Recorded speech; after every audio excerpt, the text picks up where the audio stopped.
이번 주에는 워치앤원더스와 문스워치의 여파, 이외의 신제품 몇 가지 다양한 이슈들이 이어졌습니다. 지난주에 비해 내용이 다양하진 않지만 4월 둘째 주 시계 소식 출발합니다. 워치앤원더스가 성황리에 마무리되었고 굵직한 시계들이 많이 공개되었죠.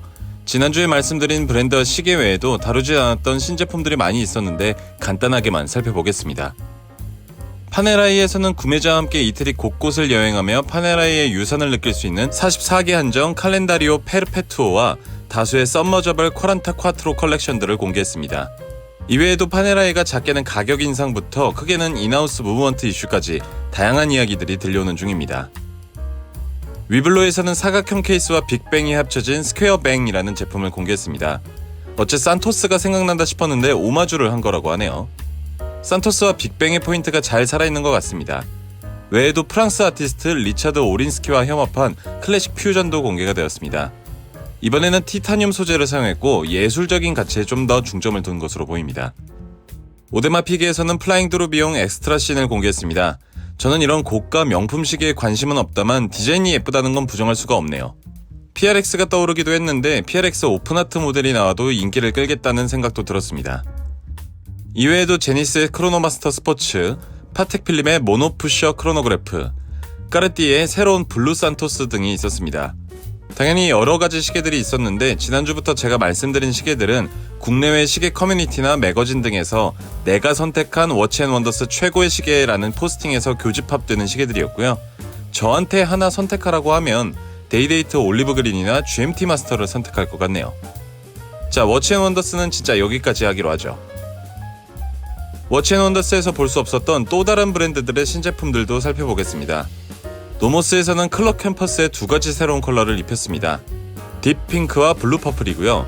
노모스 시계답지 않게 통통 튀는 디자인과 색깔인데 클럽 캠퍼스가 주창하는 사회초년생들을 위한 선물용 시계라는 말을 보면 좋은 시계가 될 수 있겠습니다. 가격은 그렇지 않지만요. 해밀턴에서는 카키필드 티타늄 오토매틱 시리즈를 출시했습니다. 카키필드는 미들레인지에서의 입지가 워낙 단단한 시계이기도 하죠. 이번에는 티타늄 케이스를 사용하고 38, 42mm 두 가지 종류, 크게 4가지 색상으로 구분되고 있습니다. 무브먼트는 H10을 사용하고요.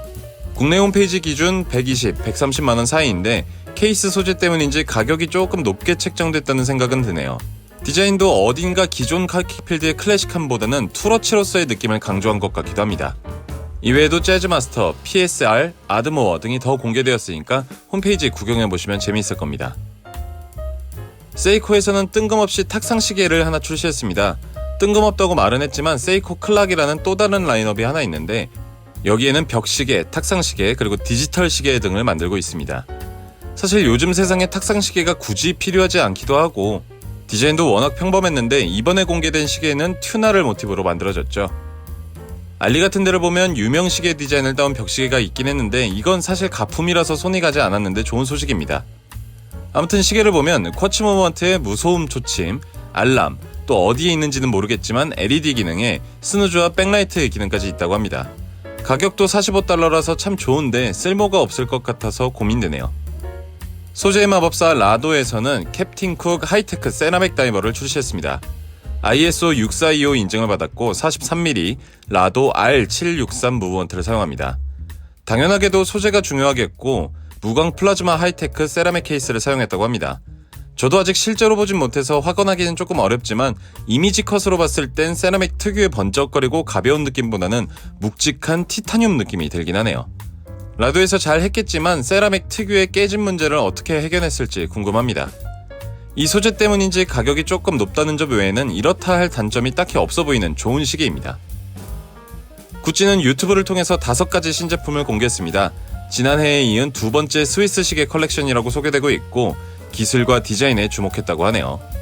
일단 구찌가 패션 브랜드인 만큼 확실히 독특한 컨셉과 디자인을 따르고 있고 아무래도 이런 디자인을 시계로 구동하려면 무브먼트 개발 혹은 수정에 고민이 깊었을 걸로 보입니다.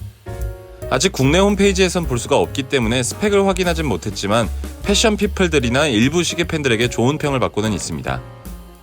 패션 브랜드들이 시계를 만들면 아무래도 독특한 디자인들의 시계가 나오는 편이고 그에 따라 시장 성공률이 상당히 낮은 편인데 구찌라서 그런 건지 시계가 진짜 예쁜 건지 아무튼 출시 후 반응이 기대되는 제품들입니다.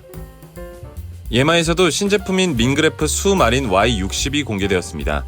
4월 15일까지 사전 주문을 받고 있고 6월에 배송된다고 합니다.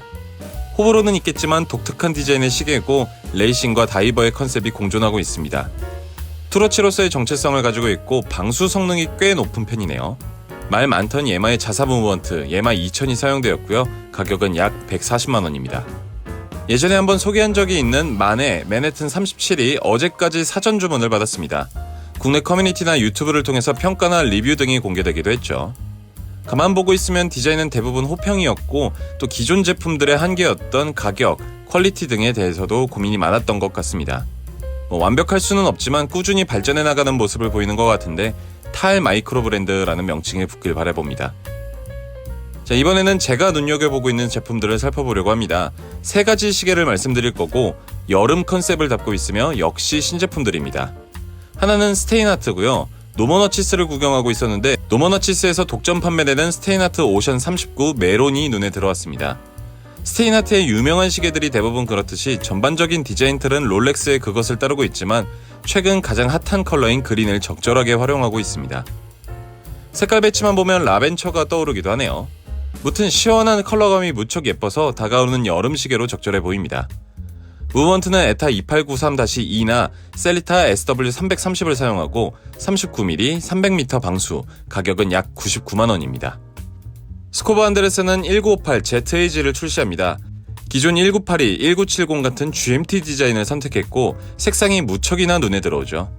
파란 베젤과 흰색 다이얼 때문에 상당히 시원한 느낌을 줍니다.